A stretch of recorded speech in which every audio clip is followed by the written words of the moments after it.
mad at me for doing that, so I'm not going to do that. Well, this is the other thing in politics that really drives me nuts. So there are two promises that politicians make that are complete bullshit. The first promise they make is, I'm going to go to Washington, D.C., and I'm going to get things done. No, you're not. Okay, the system is built for gridlock. It's built for gridlock. It's why we have two separate houses of Congress. It's why we have a president who can veto. It's why we have a Supreme Court that rules on cases. It's built for gridlock. It's why we have states that are supposed to be able to check the federal government. All this is in the Federalist Papers. It was built for gridlock. And some people are happy with that because that's how Trump is being like sidelined at every time he tries to make honestly, something really important happen. I think we all should be happy with that because the only way things were supposed to get passed was with wide public support. Right, which is probably a good thing. We don't want the government shifting wildly and veering on its axis every 4 years or every 2 years. I like the gridlock. My big problem is that the gridlock now protects a huge system that I don't like, that's been built up over 100 years in the case of growth of government. But I like the gridlock. But that's one promise that's made, and then people are disappointed. Oh, if we get in there, we're going to repeal Obamacare. It's like, no, you're not.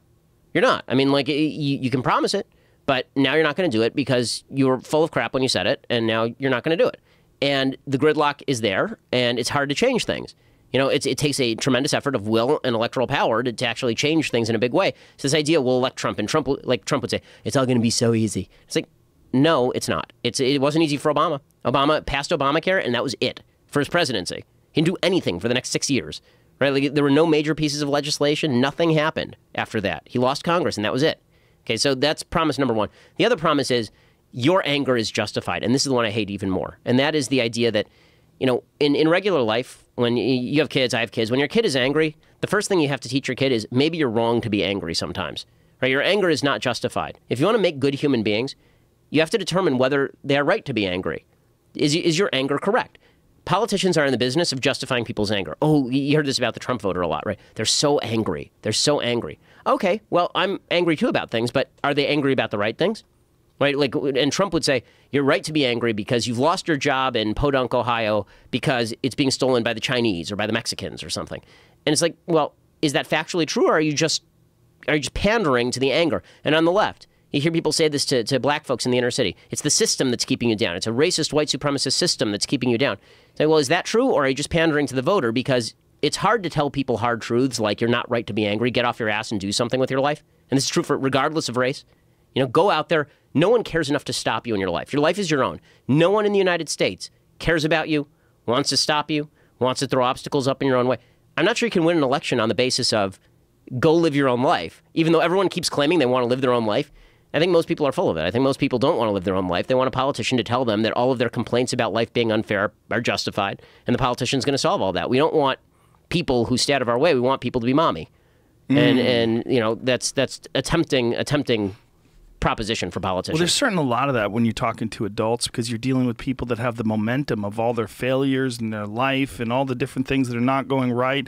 And then here they are at this moment today, right now, and they want to figure out why and why they're not on track and how to get on track. And the easiest way is to point the finger or blame someone else. And everybody has their own hand. I'm not saying that people's hands are fair and that, you know, one person doesn't have it easy. A lot of people that have it easy. I have it easier than a lot of people, for sure. For sure. Absolutely. But the reality is there's a tremendous amount of psychological factors that go into why someone does or does not succeed, and to placate them or to, you know, to play on those psychological factors as, you know, not being their own fault. It's very tempting because it works with people. People love to hear that.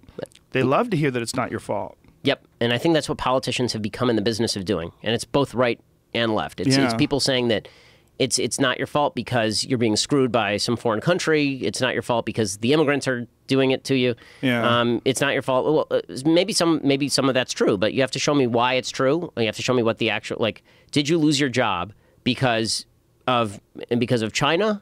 Or did you lose your job because you're in an industry that is being crowded out because of technological change and because your union struck and created wages too high to be globally competitive? Like, let's look at the actual logic here as to, and then how can we change it? How can we make it better? How can we, is it something we have to do, or is it a matter of you need to broaden your skill set? Like, you see a lot of people now who are stuck in the mindset of 30 years ago that you're going to work a job and stay there for 20 years and then you're going to, you know, leave with a gold watch. And that's not the way the job market works anymore. I mean, if you're entering the job market right now as a college student, you can expect that in the next 10 years you'll probably work 4 jobs.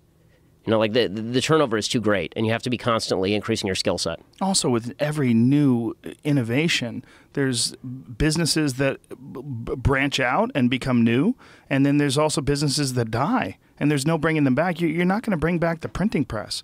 Exactly. You know, there's a lot of stuff that. But for the guy in the printing press industry, you tell him that. Try to get elected from the printing press guy. Well, I mean, right now they're people like me from previous months. Okay.